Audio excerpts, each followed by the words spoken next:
दूसरी शादी। कोमल के जाने के बाद नरेश की जिंदगी थम सी गई थी। बच्चे अकेले से हो गए थे। अपनों ने जो रंग दिखाया उससे नरेश को झकझोर कर रखा था।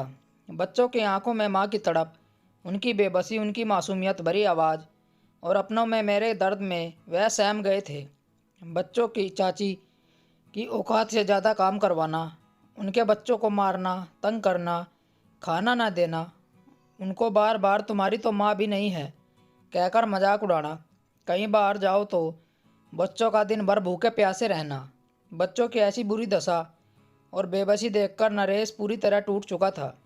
कोरोना की लहर ने देश भर में मौत का जो नंगा नाच नचाया था, उससे कोई शहर ही नहीं बल्कि गांव, मोहल्ले और शायद कोई खानदान ऐसा बचा हो जो उसकी चपेट में ना आया हो। कोमल के जाने के बाद नरेश अकेला अपने मासूम बच्चों के साथ गांव में रहता था।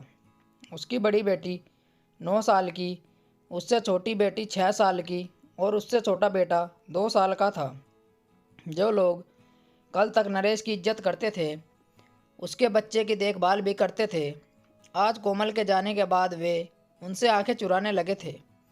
लॉकडाउन की वजह से नरेश का काम धंधा चौपट हो गया था। कहीं से कोई आमदनी का जरिया नहीं था। ऊपर से इन दोनों बच्चों को छोड़कर वह कहीं जा भी नहीं सकता था। नरेश के बच्चे अपने चाचा के बच्चों के साथ खेलने की कोशिश करते तो उन्हें मारकर भगा देते। उनकी चाची मासूम बच्चों से घर का झाड़ू पोछा करवाती। जब वह थक जाती तो रोते हुए नरेश के पास आती और कहती, चाची अपने बच्चों को तो खाना देती है, हमें नहीं देती। एक दिन तो हद ही हो गई। नरेश किसी काम से बाहर गया था। लौटा तो देखा उसकी छोटी बेटी और बेटा कमरे में बैठे रो रहे थे। नरेश ने उनसे पूछा क्या हुआ। बेटी ने बताया, चाची मुझसे बड़ा कुकर धुलवा रही थी, वह मुझसे नहीं उठा तो उसने मुझे डांट लगाई। उन्होंने मुझे खाना नहीं दिया। कोई बात नहीं, कम से कम मेरे भाई को तो खाना कुछ देर देती, वह सुबह से भूखा था। यह सुनते ही नरेश का दिल रोने लगा। वह कर भी क्या सकता था।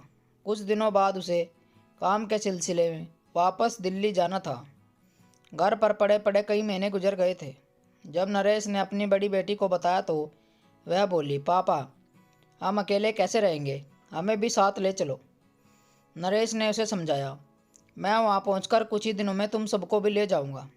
अचानक बेटी बोली, आप नहीं मम्मी ले आओ, हमें भी मम्मी चाहिए, आप दूसरी शादी कर लो।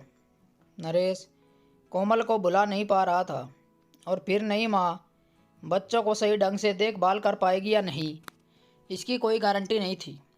लेकिन बच्चों की जिद के उसे मजबूर कर दिया और वह ये भी सोचने लगा कि कम से कम बच्चों को वक्त पर खाना तो मिलेगा और देखभाल करने वाला कोई तो होगा। इस तरह नरेश दिल पर पत्थर रखकर दिल्ली आ गया और कुछ ही दिन हुए थे कि उसका काम भी चल निकला और जल्दी उसके लिए एक रिश्ता भी आ गया जो उसके एक दोस्त ने बताया था। उसने नरेश को एक फ़ोटो दिखाया और बोला, यह निशा है, इसके 2 बच्चे हैं, पति का अभी 1 साल पहले देहांत हुआ है, यह अभी अपनी माँ के घर हैं, तुम हाँ बोलो तो मैं बात चलाऊं। नरेश ने निशा के मासूम बच्चों के बारे में सुनकर हाँ कर दी, क्योंकि वह भी अपने बच्चों की माँ के ना होने का दुख जानता था। अगले दिन नरेश ने निशा को, उसके माँ बाप और दोनों बच्चों को अपने घर बातचीत के लिए बुला लिया। उन्होंने नरेश से काम और बच्चे के बारे में पूछा। उसके बाद उन्होंने बताया कि निशा के दोनों बच्चों को बचपन से ही डायबिटीज़ है, उन्हें इंसुलिन लगती है, मगर तुम्हें रिश्ता मंजूर हो तो बताओ। नरेश ने इन मासूम बच्चों को देखा तो महज 8 साल और 6 साल के थे। फिर मासूम के चेहरे वाली निशा पर नज़र डाली तो जो अभी जवान ही थी, हाँ कर दी और अगले ही हफ्ते उनका विवाह हो गया। विवाह के तीसरे दिन निशा ने नरेश को बच्चों को लाने के लिए गांव भेज दिया। कुछ ही दिनों में अपने बच्चों को दिल्ली ले आया। निशा जैसी माँ पाकर नरेश के बच्चे भी खुश थे। निशा ने बदिलो जान से बच्चों की ख्याल रखना शुरू कर दिया। वह अपने हाथों से खाना खिलाती, उनकी देखभाल करती और उन्हें कभी माँ की कमी महसूस नहीं होने देती। नरेश ने भी उसके बच्चों को अच्छे प्राइवेट स्कूल में दाखिला करा दिया था। एक दिन निशा ने नरेश को अपनी कहानी सुनाई। उसके रोंगटे खड़े हो गए। उसने बताया, जब मेरे पति का देहांत हुआ तो हम घूमने गुजरात गए थे। उन्हें पहले से ही डायबिटीज़ थी।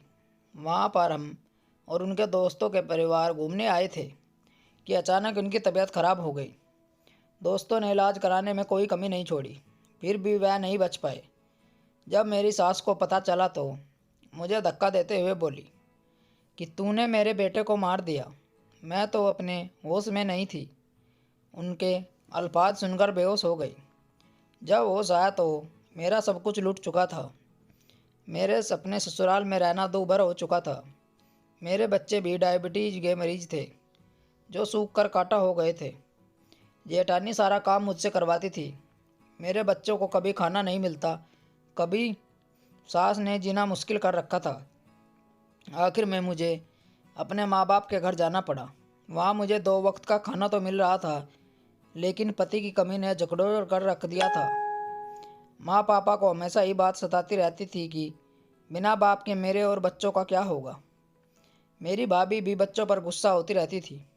उन्हें कभी किचन में नहीं घुसने दिया जाता था। पर अब निशा बहुत खुश थी। शादी के 1 साल बाद नरेश के घर एक चांद सा बेटा हुआ। जो रिश्तेदार उन्हें उतारते थे आज खुशी खुशी मिलते हैं। निशा की सास भी मिलने आती रहती है। नरेश के भाई भाभी रोज़ फ़ोन कर बच्चों के बात करते हैं और छुट्टियों में दिल्ली आ जाते हैं। आज नरेश का घर परिवार खुशहाल है। उसका काम धंधा भी अच्छा चल रहा है। घर में किसी चीज़ की कोई कमी नहीं है। बुरा वक्त कब निकल गया पता ही नहीं चला।